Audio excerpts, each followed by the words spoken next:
guest is a real trailblazer when it comes to shining a spotlight on the menopause after fronting not one, but two excellent documentaries on it. And now Davina McCall has released her new book, which aims to break all that silence surrounding the topic. And she joins me now, and it's so good to see you. Do you know, it's funny, because you're saying that I'm a trailblazer, but you were talking about it way before me. You know, you, Lizelle, Mariella, you know, so I'm just sort of joining a very esteemed group of women. It's fantastic, because back then, sort of 5-6 years ago, we couldn't really get anybody to talk about it. In fact, Dr Hilary ended up interviewing me about it, which was, you know, a bit my experience. Now, reading this, it's brilliant because it's got a sense of humour, which is really important when it comes to talking about our bits. It's very important, and it really does make you think, you know, it does, because it's all of our experiences are in here. And I think the extra special thing for me was I put a shout out on my socials to ask women and men, because we've got the experience of Buck, who's a trans male, who also went through the menopause. I didn't know until I put the shout out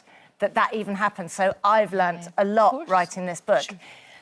But reading those women's stories or hearing it in the audiobook, it really makes everybody feel like you're not alone. So I've had so many women and men tell me that that was one of the things that they particularly liked about it, the other people's stories that they could relate to in some way. No, that's very true, because sometimes you think you're the only one going through it. And then it's so lonely. Isn't it weird that people didn't talk about it, though, Davina?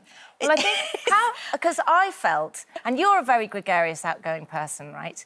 I felt so, I felt like I was disappearing. Yes. And my world was getting smaller and smaller. And I felt very lonely, like I had no one to talk to. Which is very strange. Isolated. Yes, yeah, and we're not like that person. I think I felt flat. That's how I would describe it, just flat. Nothing, I wasn't having fun, but... You'd lost joy. Yes. It was absolutely that. A few sort of like physical symptoms, but most of it was going on in here. But everybody's different, aren't they? And I think sometimes it's funny, isn't it? It's only when you come out of the grey that you think, oh, I hadn't belly laughed for months. Yes. You know, and now you are the most giggly person I know. I probably am. You are, I know. You know, you're in such a different place. And I also want to give hope, I think, because you and I, we were in a dark place. Yes. And now we're not. And there are ways out of it. And there are lots of things that you can do.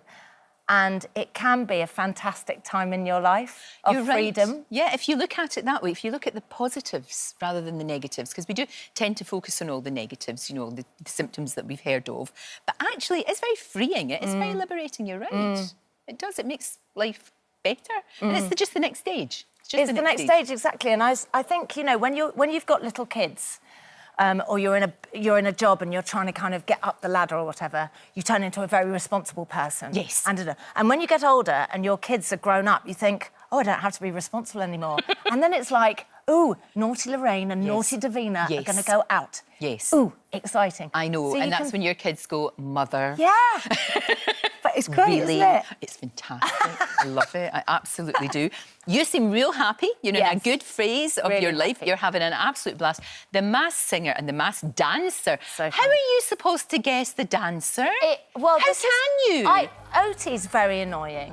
Ah, right. She's really annoying because she's actually very good at guessing. But I mean, that could be anybody in there. But also, what you're looking at with the costumes on Dancer, the costumes are much tighter, as you can see. Indeed, yes. So I'm basically getting texts from Otie at 3 o'clock in the morning. She never sleeps, that woman. She sent me a text and she went, is it blah, blah, blah? That bum? I think it's blah, blah, blah. I'm like, Otie, it's 3 o'clock in the morning. Behave. I'm going to text you. You know, I've gone from midnight wee, menopause, you know, 3 o'clock in the morning wee. And so she's really good at it because she's always thinking about the physicality of things, and she's danced with everyone.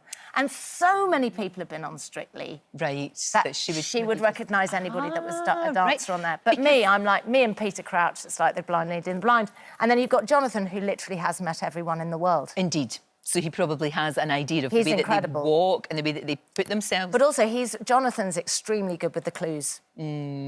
Because he's interviewed so many people, and he does go forensic with research. He's incredibly fastidious when he... But apart from all of that, it's very, very silly, which is fantastic. Both shows are ridiculous. You know, we were watching Selene earlier, and you and me were going... Oh, was. That was so funny, that show. Loved it, wasn't it? So ridiculous. I think that this is a nod to British sort of silliness. Yes, I do, I agree. And The Masked Singer is, I love it. It's just so... I mean, the singer's amazing because when they do open their mouth and you're thinking, is this going to be, like, good or not so good? I know. And then you think, oh... Or eek. Yeah. But it's just great. I love it. I like the bad ones that get better. Yes, To go along. yes. But look, you're going to be back. Yes, I am. We're talking about menopausing. You're going to be back with Dr Naomi. Yes. So any questions you may have, we're going to get through as many as we can. We'll talk about HRT, we'll talk about all sorts of things. And The Masked Dancer, of course, it's on Saturday. Saturday. 6:30. And then Menopausing, the new book's out now. We're going to talk about that a lot more. Right, in just a minute, Dr